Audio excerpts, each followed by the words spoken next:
ہم وہی کہیں گے جو ہمارا دین ہم کو بتاتا ہے.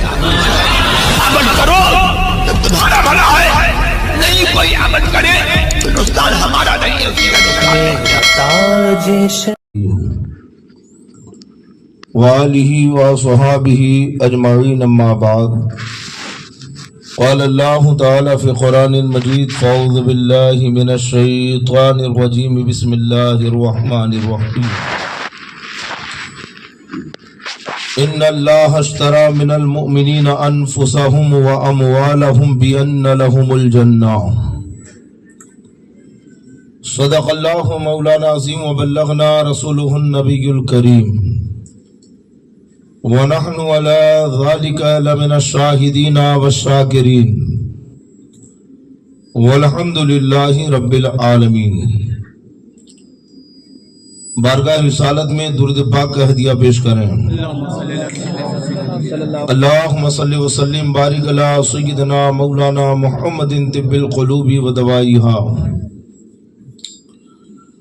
وعافیت الابدان وشفائیہا ونور الابصار وضیائیہا وآلہ وصحبہ دائما ابدا.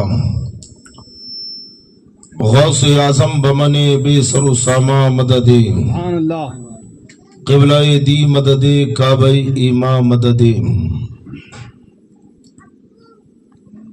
دیار عشق میں اپنا مقام پیدا کر. واہ واہ واہ سبحان اللہ. دیار عشق میں سبحان اللہ. دیار عشق میں اپنا مقام پیدا کر. نیا زمانہ نئے صبح و شام پیدا کر. خدا اگر دل فطرت شناس دے تجھ کو,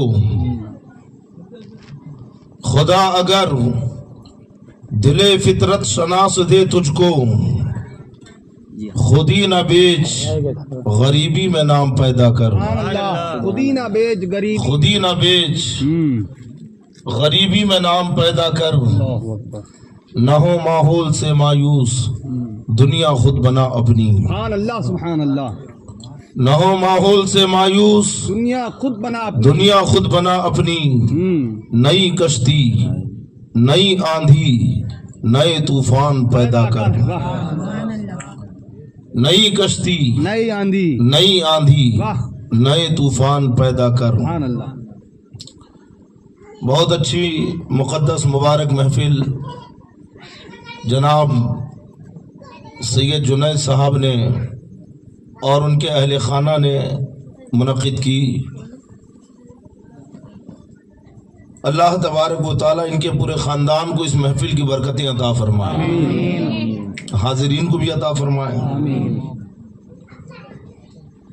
موسم کے اعتبار سے کافی وقت بھی ہو چکا ہے اور دنیا میں سب سے مشکل کام کسی کے ذہن کو پکڑ کے رکھنا ہے. کسی سے منوا لینا یہ بہت مشکل کام ہے.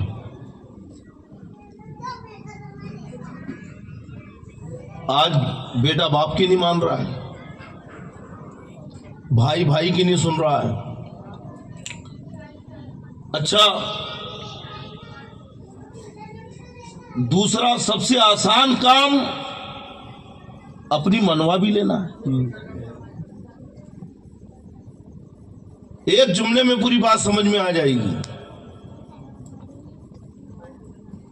میں آپ کو اگر بتاؤں کہ اسلام میں کھانے کا طریقہ یہ بتایا گیا ہے, اسلام میں لباس پہننے کا طریقہ ایسا بتایا گیا ہے, اسلام میں بالوں کو تراشنے کا طریقہ ایسا بتایا گیا ہے,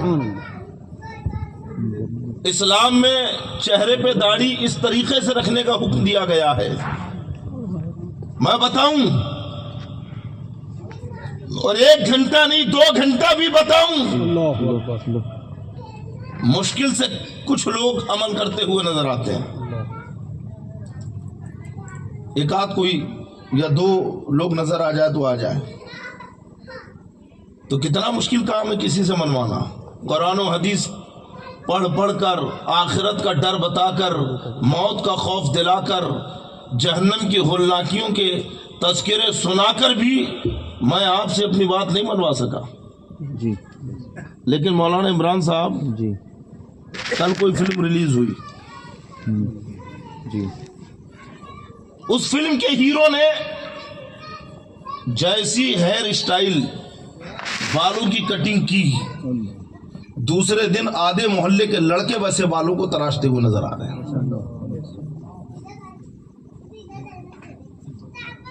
فلمی ہیرو نے جیسا کپڑا پہنا ہوا ہے, ہم تو 2-2 گھنٹے چیختے رہے کہ بھئی سنت طریقہ یہ ہے لباس کا, لیکن ایک نے عمل نہ کیا اور صرف ایک فلم ریلیز ہوئی اور اس میں ہیرو نے پینٹ ایسا پہنا, شرٹ ایسی پہنی, دوسرے دن محلے کے آدھے سے زیادہ لڑکے وہی لباس میں نظر آ رہے ہیں. یہ تو اگزامپل میں نے بتایا, ورنہ اور بھی کیا کیا چیز پہ عمل کر رہے ہیں وہ تو نوجوان جانتے ہیں.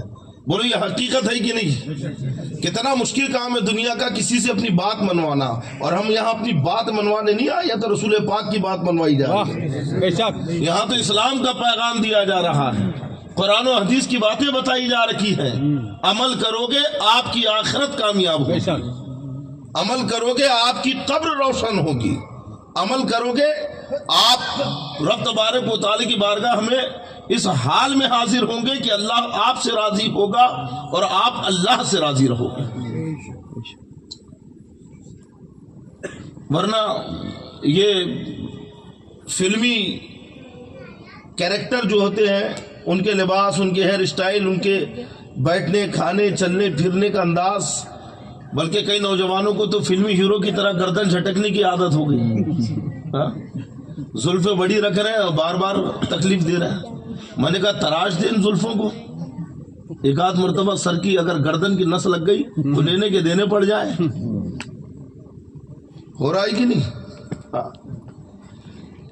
اچھا کبھی اپنے باپ کی تعریف نہیں کرے گا کہ میرے والد نے کبھی مجھے کوئی تکلیف نہیں ہونے دی, لیکن منہ بھر بھر کے کرکٹروں کی تعریف کرے گا,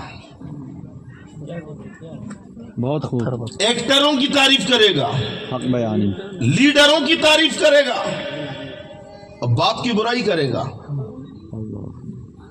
یار میرے ابا نے آج میرے لیے یہ نہیں کی ہے, ایک مہینے سے چلا رہا ہوں کہ گاڑی دلاؤ, ابھی تک گاڑی نہیں دلائی.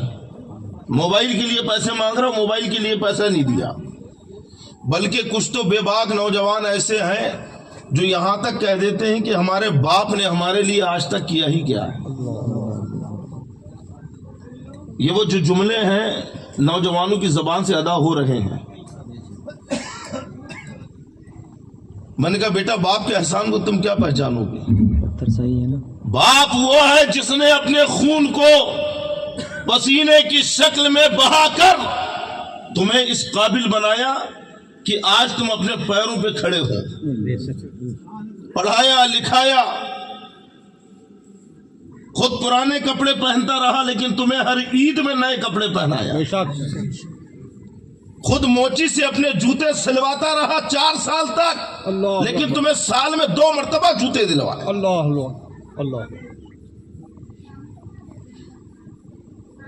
اللہ کے پیارے نبی صلی اللہ علیہ وسلم فرماتے ہیں کہ لوگ دوستوں کو قریب کریں گے, باپ کو دور کریں گے, اور جب یہ دور آئے تو سمجھ لینا قیامت آ گئی. لگے ہوئے ہیں چوکڑی جما کر, کوئی فلمی ہیرو کی تعریف کر رہا ہے, کوئی کرکٹروں کی تعریف کر رہا ہے, جسے جس چیز سے لگاؤ وہ اسی کی تعریف میں لگا ہوا ہے. میں کہتا ہوں بیٹا آدھی آدھی رات جو تم کالی کر رکھے ہو دوسروں کی تعریف کرنے میں, کیا وہ تمہیں پہچانتا ہے؟ بولو, جن کا تم ذکر کر رہے ہو جمع ہو کر, کیا وہ تمہیں جانتا ہے؟ تم ناگپور میں وہ دنیا کے نہ جانے کس کونے میں خواہ ایک دوسرے سے الجھ بھی رہے ہو, نہیں وہ ایسا نہیں ویسا ہے, وہ ورلڈ کا سب سے بیسٹ بالر ہے, وہ دنیا کا سب سے بہترین جو ہے تو بیٹسمین ہے. آدمی بحث کرتا ہے نا, الجھ جاتا ہے ان کی تاریخیں بیان کر کے, اور سوچتا کہ بڑا تیر مار لیا میں, لوگوں سے داد وصول کرتا ہے. لیکن جن کی تم یاد کرتے ہو, جن کا تم ذکر کرتے ہو, کیا وہ تمہیں بھی کبھی یاد کرتے ہیں؟ ارے بولو، کبھی تمہارا ذکر کرتے ہیں تو ایسو کی یاد کیوں کرو جو تمہیں یاد نہ کرے؟ ایک نوجوان کہتا مولانا کیا کرے؟ قاری صاحب میں نے کہا کہ اسے یاد کر جو تجھے یاد کر۔ کون ہے؟ میں نے کہا فاذکرونی اذکرکم۔ وہ اللہ کی ذات ہے جس نے قرآن میں اعلان کر دیا تم مجھے یاد کرو میں تمہیں یاد کروں۔ نعرہ تکبیر، نعرہ رسالت، سبحان اللہ سبحان اللہ۔ جہاں کہیں ہو تم اللہ کو یاد کرو، اللہ آپ کو یاد کرے گا، ہے نا؟ اچھا تنہائی میں یاد کرو تو اللہ بھی تنہائی میں یاد کرتا ہے، اور جب مجمع میں یاد کرو جیسا بھی ہم کر رہے ہیں تو اللہ بھی فرشتوں کے مجمع میں یاد کرتا ہے۔ ذکر کی تو بڑی فضیلتیں آئی ہیں، بات سمجھ میں آ رہی ہے؟ کسی سے اپنی بات منوانا، میں تو کہتا ہوں اپنی کیا شریعت کی بات منوانا مشکل ہو گیا، اس کے علاوہ جو چاہے وہ منوا لو۔ شریعت کی بات منوانا بڑا مشکل ہو گیا، اس کے علاوہ جو چاہے آپ ان سے وہ منوا لو، ہر چیز ماننے کو تیار۔ لیکن جب شرعی معاملے آ جائیں، شرعی باتیں آ جائیں تو پھر پہلو تہی کرتے ہیں، راستے تلاش کرتے ہیں کہ کہاں سے نکل کے بھاگوں۔ ایسا مت کرو، اگر موقع ملے تو شریعت کے احکام سنو اور اس پہ عمل کی کوشش کرو، اس لیے کیونکہ ہم اپنے مالک نہیں ہیں۔ پیغام لے کے جانا یہاں سے، نہ یہ جان ہماری ہے اور نہ یہ تجوری میں اور جیب میں رکھا ہوا مال ہمارا ہے، یہ سب ہمیں برتنے کے لیے دیا گیا۔ اب آپ کہیں کہ بھئی یہ جان ہماری نہیں، پاکستان میں خوب چلا تھا وہ میرا بدن میری مرضی، باقاعدہ عورتیں سڑکوں پہ اتر گئی فاحشہ بدکار، اور پوری دنیا کی عورتوں کی مزاج، مسلم عورتوں کا مزاج بدلنے میں لگی ہے کہ مردوں پر ہماری مرضی نہیں چل سکتی، میرا بدن میری مرضی، معاذ اللہ میرا جسم میری مرضی، ایسے نعرے لگائے سڑکوں پہ اتر کے۔ لیکن یاد رکھو یہ آنکھیں ہماری نہیں ہیں، یہ منہ میں زبان ہماری نہیں ہے، یہ بدن میں جان ہماری نہیں ہے، اور نہ یہ مال ہمارا ہے، تو پھر ہے کس کا؟ کس کا ہے؟ تو اللہ قرآن میں فرماتا ہے ان اللہ اشترى من المؤمنین انفسهم واموالهم بان لهم الجنہ۔ اللہ قرآن میں فرماتا ہے کہ بے شک اللہ نے مسلمانوں کے جان اور مال کو خرید لیا ہے جنت کے بدلے میں، یہ سودا ہو چکا ہے۔ اب آپ سوچیں کہ بھئی یار سودا کب ہوا؟ ہمیں یاد نہیں تو قرآن نے یاد دلایا ہے، پتہ نہیں تو سن لو، یاد نہیں تو یاد کر لو، سودا ہو چکا ہے، بیچنے والے مسلمان ہیں، خریدار خدا ہے، خریدنے والا اللہ ہے، اور سودا مصطفیٰ جان رحمت کی معرفت سے ہو رہا ہے۔ تو گویا بازار مصطفیٰ میں ہم بک چکے ہیں، سبحان اللہ، نبی کی معرفت سے سودا ہو چکا ہے، ہمیں خرید لیا جا چکا ہے۔ یہ جان اللہ کی ہے، یہ مال اللہ کا ہے، یہ آنکھیں اللہ کی ہے، یہ زبان اللہ کی ہے، یہ کان اللہ کے ہے، یہ ہاتھ اور پیر اللہ کے ہے، یہ دل و دماغ اللہ کے ہے۔ اب ان سے وہی کام کرنا ہے جن کاموں میں اللہ کی رضا ہے۔ بے شک سبحان اللہ۔ اگر اس سے ہٹ کر کوئی کام کیا تو گویا امانت میں خیانت کرنے والا ہوگا، اس لیے کیونکہ خریدار اللہ ہے، سودا ہو گیا۔ اچھا کس چیز کے بدلے میں ہوا؟ جنت کے بدلے میں۔ کس چیز کے بدلے میں؟ تو جنت ہماری ہے، جنت اور یہ جان و مال اللہ کے ہیں، لیکن جان و مال ہمارے پاس اور جنت اللہ کے پاس ہے کہ نہیں؟ سودا ہو گیا، طے ہو گیا، جنت مسلمانوں کی ہے اور مسلمان خدا کے ہیں۔ تو گویا ہمارے پاس یہ کیوں رکھا گیا؟ یہ جان یہ مال امانت کے لیے، امانت کے طور پہ کہ اے بندو یہ جان اور مال اللہ کی ہے، اس میں خیانت مت کرنا۔ اب خیانت کیا ہے؟ اگر مال کرکٹ پر سٹا لگانے میں خرچ کر دیا تو گویا اللہ کی امانت میں خیانت کی. مال اگر شراب پینے میں اڑا دیا تو اللہ کی امانت میں خیانت کی.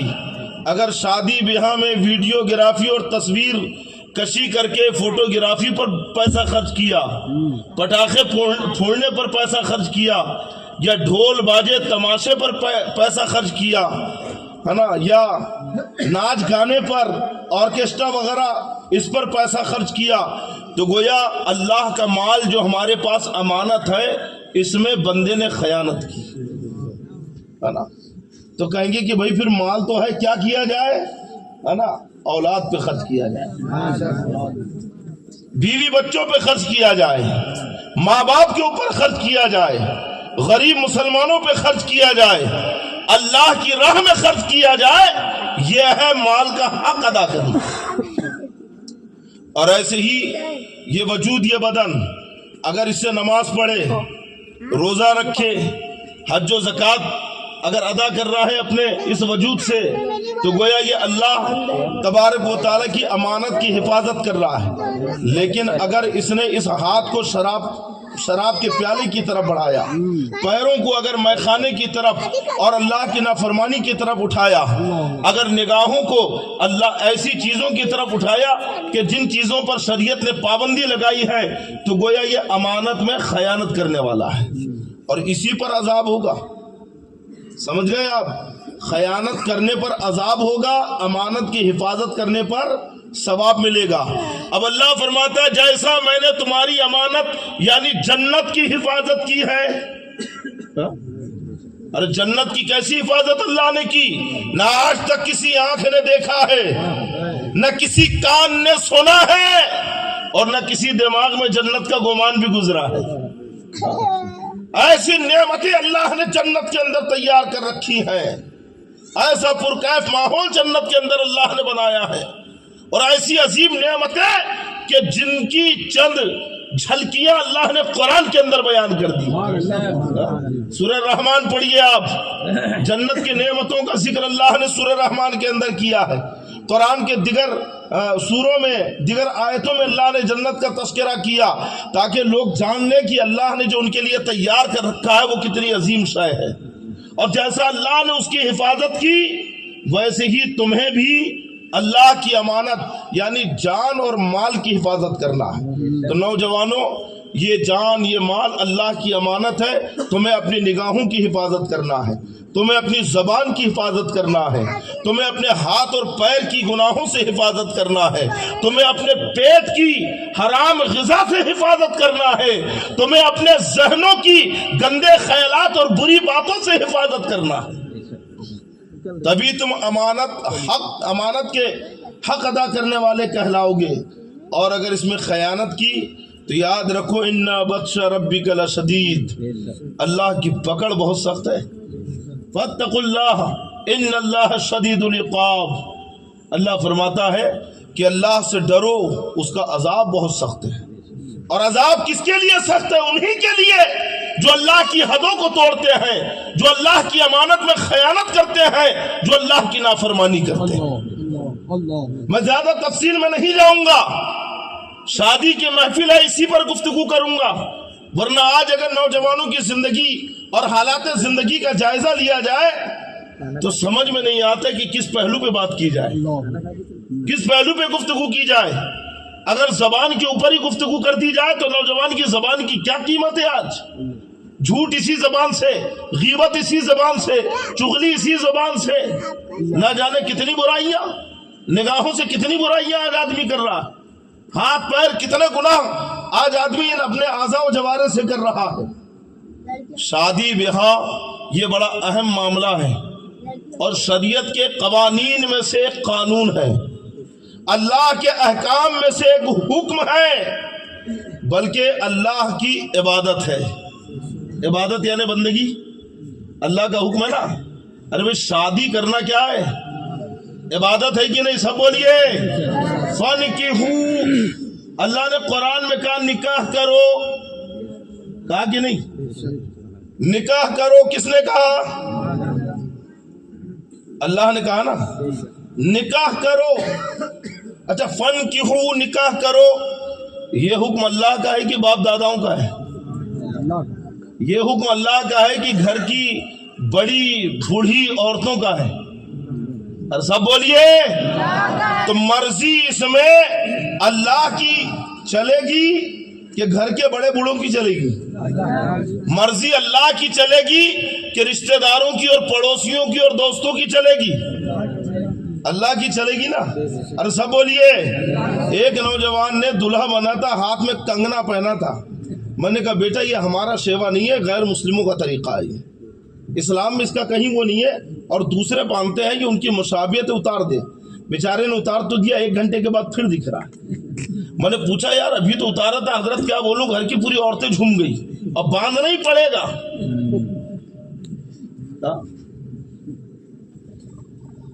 فن کی ہوں یہ اللہ کا حکم ہے، لیکن مرضی باپ داداؤں کی چل رہی ہے. نکاح کرو اللہ کا حکم ہے، لیکن مرضی بڑی بوڑھی عورتوں کی چل رہی ہے. نکاح کرو یہ حکم اللہ کا ہے، لیکن مرضی اس میں دوستوں کی چل رہی ہے. میں نے کہا یار، اور یہ ریئل بتا رہا ہوں، حقیقی واقعہ ہے. میں نے بیٹھ کے سمجھایا کہ بیٹا دیکھ مٹکا پارٹی ڈھول باجے مت نکال. حضرت میں نہیں کر رہا ہوں، دوست لوگ کر رہے ہیں، دوست لوگ خرچ کر رہے ہیں. میں نے بولا بیٹا تیرے دوستوں کو پہچانتا فرٹیچر، ایک ہاتھ بریانی نہیں کھلاتے اور تیرے لیے مٹکا پارٹی نکال رہے ہیں. ایک چائے پلانے کے لیے 50 بار سوچتے ہیں، دائیں بائیں دیکھتے ہیں، اور تیرے لیے ڈی جے نکال رہے ہیں، گھوڑا کرائے پہ لا رہے ہیں. یعنی کر خود رہا ہے، ارمان خود کے ہے، اور ڈال رہا دوستوں کے اوپر. اچھا دوست بھی تو کم نہیں ہے، برابر ٹیکہ دینے آتے ہیں. میں نے کہا بیٹا کل نماز کے لیے دعوت دے رہا تھا تب ٹیکہ دینے نہیں آیا؟ تقریر میں چلنے کے لیے دعوت دی جا رہی تھی تب ٹیکہ دینے نہیں آیا؟ ڈھول باجے بجانے کی بات آ گئی، ناچنے کودنے گانے کی پٹاخے پھوڑنے کی بات آئی تو برابر سپورٹ کر رہا ہے. آ کر یہ دوست نہیں ہے، دشمن ہے. حقیقی دوست وہ ہے جو تمہیں رب کے قریب کر دے. سچا دوست وہ ہے جو تمہیں مسجد میں رب کی بارگاہ میں جھکا دے. سچا دوست وہ ہے جو تمہیں گناہوں سے دور کر دے، اور جو تمہیں گناہوں میں مبتلا کرے وہ دوست نہیں ہے، دشمن ہے. ایسا دشمن کہ جو تمہاری قبر بھی تباہ کر رہا ہے اور تمہاری حشر بھی تباہ کر رہا ہے. جو دوست تمہیں مسجد میں اذان ہو رکھی ہے اور کھینچ کے دعوتوں میں لے کے جا رہا ہے، دوست نہیں ہے، دشمن ہے وہ. اور وہیں اگر کوئی آ کے کہے کہ بھائی چل نماز پڑھ لے پہلے، یقین جانو وہی سچا دوست ہے، وہی حقیقی دوست ہے جو تمہاری آخرت کی فکر کر رہا ہے. پہچانو نوجوانوں، دوست کون ہے، دشمن کون ہے.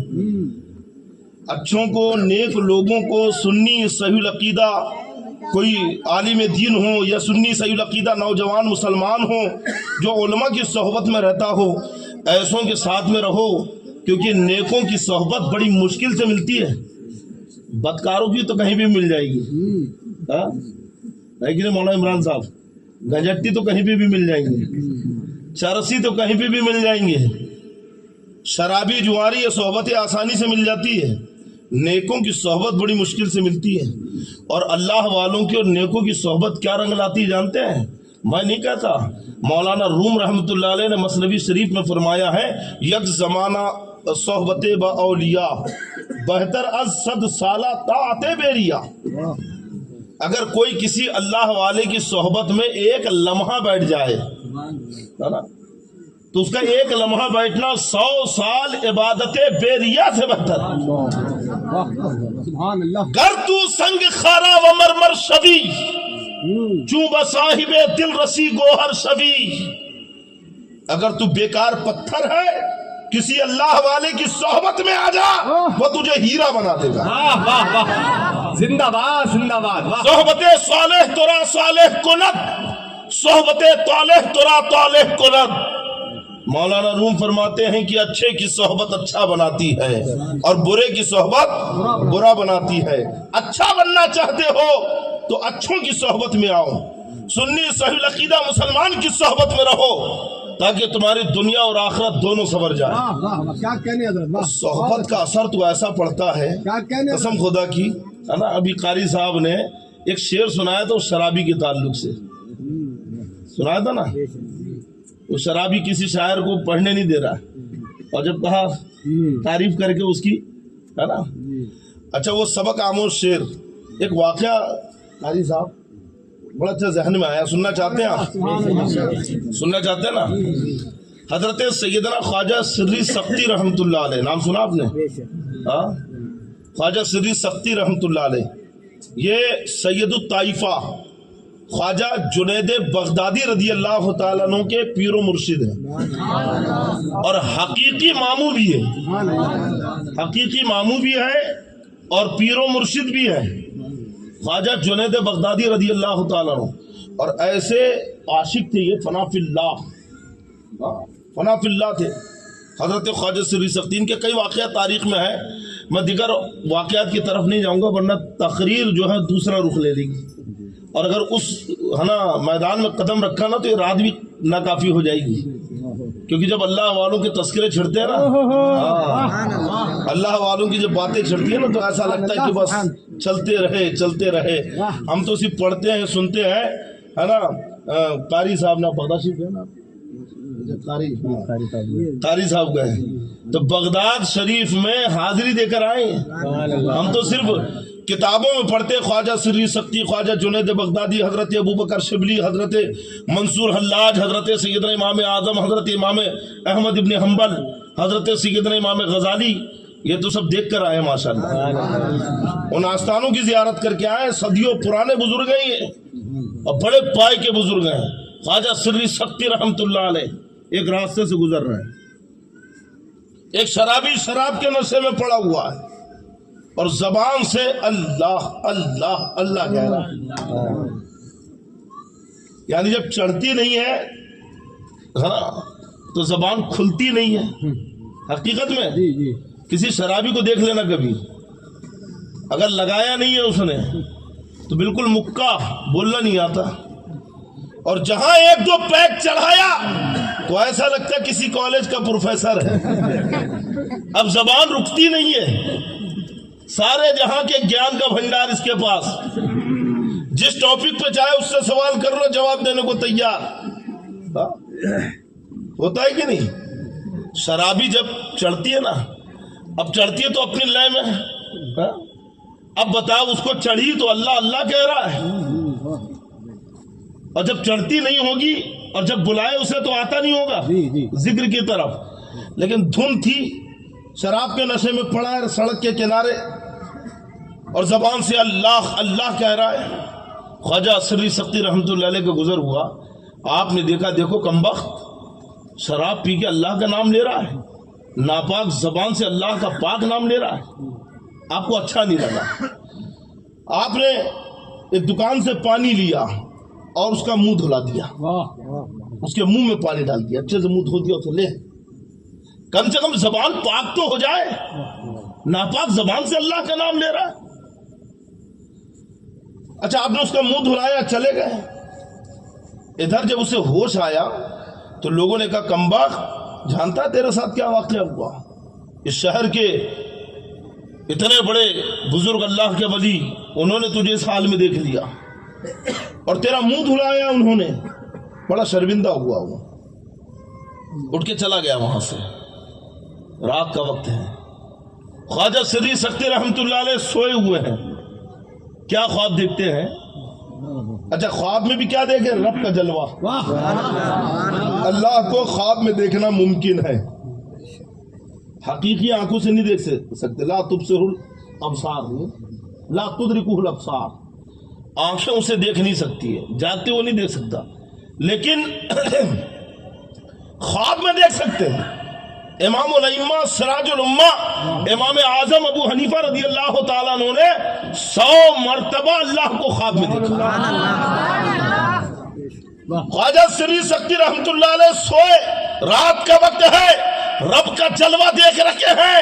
رب فرماتا ہے اے سری سختی، تو نے اس کے لیے میرا منہ دھویا، میں نے تیری خاطر اس کا دل دھو دیا. آپ اٹھے، تہجد کا وقت ہے، وضو کیا، مسجد پہنچے، بات تو سمجھ میں نہیں آئی، دل دھو دیا اس کا کیا مطلب ہے؟ لیکن جب مسجد پہنچے تو کیا دیکھتے ہیں کہ دن کا شرابی جو شراب پی کر سڑک کے کنارے پڑا تھا اب رات کا نمازی بن کے مسجد میں کھڑا ہوا، حیرت میں پڑ گئے، مسجد میں کھڑا ہے، عبادت میں مشغول ہے، آپ بڑی حیرت سے کھڑے ہیں، انتظار کر رہے ہیں۔ جب نماز سے فارغ ہوا تو خواجہ سری سختی نے کہا کہ نوجوان آخر تیری طبیعت میں انقلاب کیسے آیا؟ رونے لگا، وہ آنکھیں سے آنسو جاری ہو گئے۔ آپ نے کہا کہ آخر ایک رات میں انقلاب کیسا؟ دن میں شرابی تھا، رات میں نمازی ہو گیا، بات کیا ہے؟ تو کہتا ہے کہ اے سری سختی، سب کچھ تو دیکھ کر آ رہے ہو، اب پوچھ کے شرمندہ نہ کرو۔ نعرے تکبیر، ذرا ہاتھوں کو اٹھایا، نعرے رسالت، عصمت اولیاء، مسلک اعلی حضرت، کیا کہنے ہیں؟ واہ واہ واہ واہ۔ تو کہنا پڑے گا کہ اللہ والے کی ایک لمحہ صحبت نے صرف سچی توبہ نہ دلائی بلکہ مقام ولایت پہ پہنچا دیا۔ اس لیے بزرگوں کے آستانے سے وابستہ رہو، اللہ والوں کی چوکھٹ پہ حاضری دیتے رہو اور ان کے وسیلے سے اپنے اصلاح حال کے لیے دعائیں مانگتے رہو، اور شریعت مطہرہ پر بالکل سختی سے پابند ہو جاؤ کہ ہمارے یہاں شادی بیاہ کے کوئی بھی رسومات ادا ہو، کوئی بھی معاملات ادا ہو، ساری دنیا ایک طرف، اللہ اور اس کے نبی کا فرمان ایک طرف۔ گھر کے بڑے بڑے کچھ کہے، پڑوسی کچھ کہے، رشتہ دار کچھ کہے، اگر بات شریعت کے خلاف نہیں مانی جائے گی، اور نہ ہم کسی اور کو ایسا مشورہ دیں گے جو شریعت کے خلاف ہو۔ لا تعاونوا علی الاثم والعدوان، گناہ کے کاموں میں کسی کی مدد مت کرو، اگر گناہ کا حکم ماں باپ بھی دے مت مانو، قرآن کہہ رہا ہے، وہ قرآن جو حکم دے رہا ہے کہ ماں باپ کا حکم مانو۔ وَوَصَّيْنَا الْإِنسَانَ بِوَالِدَيْهِ إِحْسَانًا، جس نے ماں باپ کے ساتھ بھلائی کرنے کا حکم دیا وہی قرآن کہہ رہا ہے اگر ماں باپ گناہ کا حکم دے تو ارے بولو۔ شادی بیاہ یہ اللہ کا حکم ہے، نکاح کرنا، شادی کرنا، اس میں قانون بھی اللہ کا چلے گا، مرضی بھی اللہ اس کے نبی کی ہوگی، کسی اور کی مرضی سے شادی بیاہ نہیں ہو سکتی۔ بات ذہن میں آ گئی کہ نہیں؟ اب جو بھی شادی بیاہ کے معاملات ہیں تو پہلے کسی اچھے عالم کے پاس بیٹھ کر، میں اکثر ایک جملہ اپنی تقریر میں کہتا ہوں کہ لوگ تیاری تو 6 مہینے پہلے سے کرتے ہیں، حیدرآباد جا رہے ہیں کپڑے خرید کے لا رہے ہیں، بامبے جا رہے ہیں فرنیچر بنوا کے لا رہے ہیں، شادی کی تیاری خوب، لڑکا بھی بالکل لگا ہوا شادی کی تیاری میں، لڑکیاں بھی لگی ہوئی ہیں۔ میں نے کہا یہ شادی کی تیاری ہے؟ کپڑا خریدنا شادی کی تیاری ہے؟ فرنیچر بنوانا شادی کی تیاری ہے؟ مکان کی تعمیر یہ شادی کی تیاری ہے؟ روم ڈیکوریٹ کرنا یہ شادی کی تیاری ہے؟ نہیں، بلکہ نکاح اور طلاق کے مسئلے سیکھنا یہ شادی کی تیاری ہے، مہر اور نان و نفقہ کے مسئلے سیکھنا یہ شادی کی تیاری ہے۔ شادی کر رہے ہیں لیکن مہر کیا ہے یہ نہیں معلوم، شادی کر رہے ہیں نان و نفقہ کسے کہتے ہیں اسی کی خبر نہیں، شادی کر رہے ہیں طلاق کے مسئلے نہیں معلوم، اور پھر بعد میں جو ہے تو سر پیٹ رہے ہیں، حضرت طلاق دے دیا، ایسا ہو گیا، غصے میں دے دیا، جھگڑا ہو گیا تو دے دیا۔ میں نے کہا بیٹا محبت سے آج تک کس نے دیا بتا، ایک کیس دکھا دو کہ لڈو کھلا کے طلاق دیا ہو، ارے رپٹ مار کے دیتا ہے نا۔ کپڑے خریدنا، فرنیچر بنانا شادی کی تیاری نہیں، بلکہ شادی کے متعلق مسائل سیکھنا یہ شادی کی تیاری ہے۔ لڑکی کو بعد میں رخصت کرو، لڑکے کی تاریخ، شادی کی تاریخ بعد میں فکس کرو، پہلے اسے کسی اچھے سنی عالم دین کے پاس بیٹھاؤ اور اس عالم سے کہو کہ حضرت اسے طلاق کے تینوں مسئلے آپ بتا دیجئے، تاکہ ارے بھائی آدمی کو مضر چیز سے بچنا ہے کہ نہیں؟ آپ روزہ رکھتے ہیں تو پوچھتے ہیں کہ نہیں حضرت کس چیز سے روزہ ٹوٹے گا، پوچھتے ہیں کہ نہیں؟ ارے بولو، کیا کھا لوں گا تو روزہ ٹوٹ جائے گا، کیا پیوں گا تو روزہ ٹوٹے گا، پوچھتے ہیں کہ نہیں؟ حضرت سگریٹ پی لیا تو روزہ ٹوٹے گا کہ نہیں؟ پوچھتے ہیں نا۔ اچھا نماز کے لیے بھی پوچھتے ہیں، بھائی کیا کروں گا تو نماز ٹوٹ جائے گی؟ تو میں کہتا ہوں بیٹا نکاح کے لیے کیوں نہیں پوچھتا کہ حضرت نکاح کیسے ٹوٹ جائے گا؟ نکاح بھی تو ٹوٹتا ہے، ختم ہوتا ہے، جیسے نماز کے لیے آپ کو مسئلے سیکھنا، روزے کے لیے مسئلے سیکھنا کہ کن چیزوں سے نماز اور روزہ ٹوٹتا ہے، ایسے ہی نکاح کے لیے بھی مسئلے سیکھنا ہے کہ کن چیزوں سے نکاح ٹوٹ جاتا ہے، تاکہ تم اس سے بچتے رہو، ان چیزوں سے تم دور رہو اور تمہارا نکاح زندگی بھر سلامت رہے۔ یہ مسائل اس لیے سکھائے جاتے ہیں۔ تو بچوں کی جب شادی طے ہو جائے نا، تو لڑکا ہو یا لڑکی، پہلے انہیں شرعی مسائل سکھاؤ، باہر شریعت کا چھٹا حصہ ان کے ہاتھ میں دو، پڑھنا نہیں آتا کسی عالم کے پاس بٹھاؤ تاکہ وہ مہر کے تینوں قسمیں اسے بتائے، طلاق کی تینوں قسمیں اسے سکھائے، نان و نفقہ کا مفہوم اسے بتائے، شادی کے بعد بیوی کے کیا حقوق ہیں شوہر کے اوپر اور شوہر کے کیا حقوق ہیں بیوی کے اوپر، یہ ساری باتیں بتائیں۔ ایسا نہیں ہے کہ شادی کر لیا تو اب اس کے اوپر سے بیوی کا اور ساس سسرے کا حق ہے، ماں باپ کا حق ختم ہو گیا۔ آج کل تو نوجوان ایسی حق ختم کر لے رہے ہیں، جہاں شادی ہوئی تو بس سسرال پر یاد آنے لگتا ہے۔ میں کہتا ہوں بیٹا، ماں باپ ہے، ان کا بھی حق ہے، بیوی ہے، اس کا بھی حق ہے، دونوں کی حق تلفی میں دونوں کی حق تلفی نہیں ہونی چاہیے، دونوں کے حقوق کی ادائیگی میں کوتاہی نہ ہو۔ بیوی ہونے کے اعتبار سے وہ اپنے حق کی مستحق ہے، یہ ماں باپ ہونے کے اعتبار سے دونوں کے حقوق آپ کو ادا کرنا ہے۔ اور پھر نوجوان کی ایک، میں کہتا ہوں کہ بلکہ ایک امتحان شروع ہوتا ہے، بڑا خوش ہوتا ہے، سہرا پہن لیا، نئے کپڑے پہن لیا، بڑا خوش۔ میں نے کہا رک تو ولیمہ تو ہم دے، سب پتا چلے گا، جب پسے گا نا دو پارٹ میں، ادھر اپنا خود کا مائکہ، ادھر سسرال، ادھر ماں باپ، ادھر ساس سسرے، ادھر بھائی بہن، ادھر سالے اور سالیاں، تو تب اس کے سمجھ میں آتی ہے، تب بال وہ کرتا ہے، پھر آ کے کہتا ہے حضرت صحیح بولا تھا، ایک لڈو ہے، کھائے تو پچھتا ہے۔ سمجھ رہے ہیں کہ نہیں؟ لیکن الحمدللہ اسلام نے شادی کو بڑا آسان رکھا ہے، اگر شریعت کے مطابق ہو، اسلام کے دائرے میں ہو، شریعت کے مطابق دونوں ایک دوسرے کو لے کے چلے۔ ہن لباس لکم وانتم لباس لہن۔ اللہ قرآن میں فرماتا ہے کہ مرد عورت کا لباس ہے، عورت مرد کا لباس ہے۔ بیوی کو چاہیے کہ اپنے شوہر کی خدمت کرے، اس کی باتوں کو ادھر ادھر کہیں بیان نہ کرے، اور شوہر کو بھی چاہیے کہ بیوی کی ادھر ادھر برائی نہ کرے، کیونکہ دونوں ایک دوسرے کا لباس ہے، اور لباس کا کام پردہ پوشی کا ہوتا ہے، لباس کا کام چھپانے کا ہوتا ہے۔ جب دونوں ایک دوسرے کے لباس ہو تو ایک دوسرے کی باتوں کو چھپاؤ اور اپنے بیڈ روم کے مسئلے کو باہر مت لاؤ، حتی الامکان وہی ختم کرنے کی کوشش کرو۔ بیوی کو چاہیے، یعنی عورت کو یہ نہیں چاہیے کہ فون اٹھائے اور سیدھے اپنی ماں کو لگا دے۔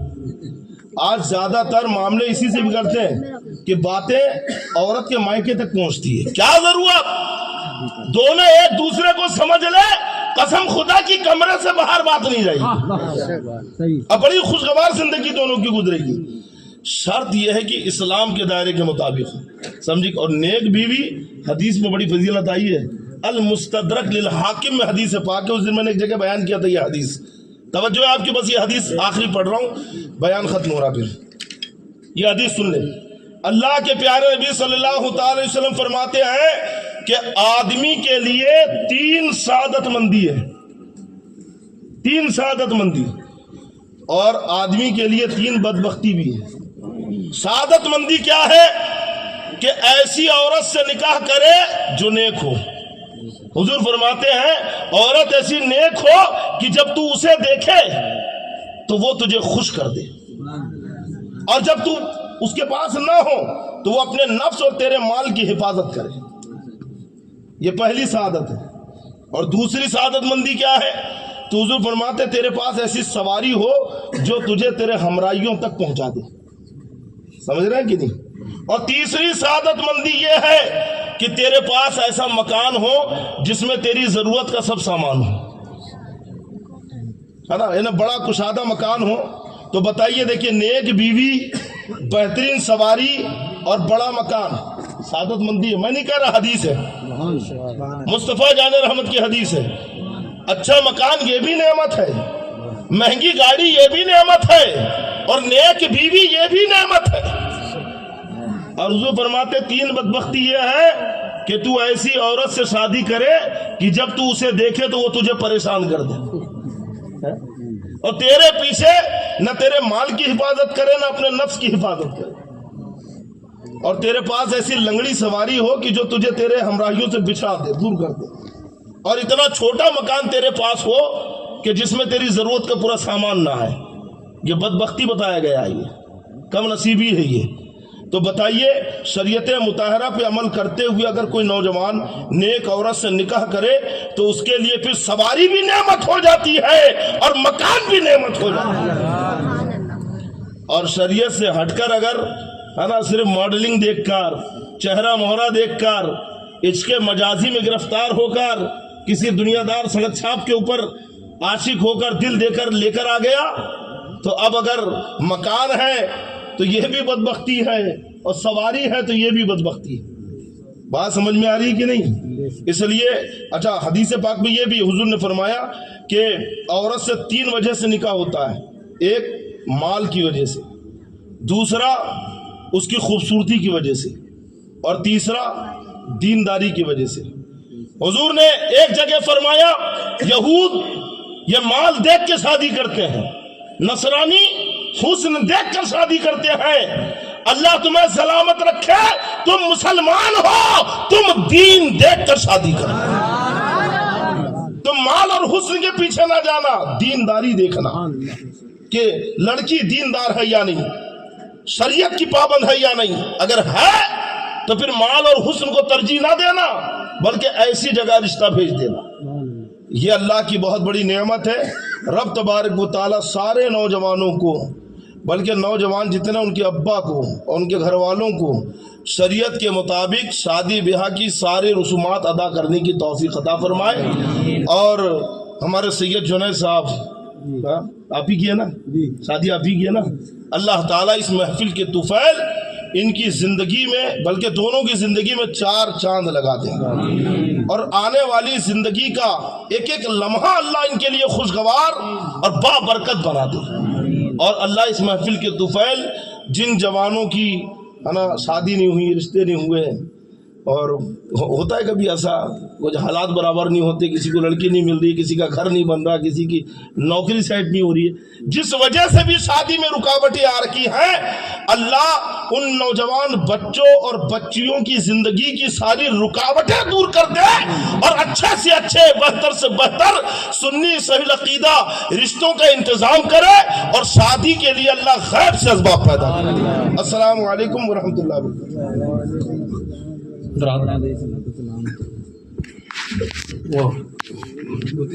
شہرہ پڑھنا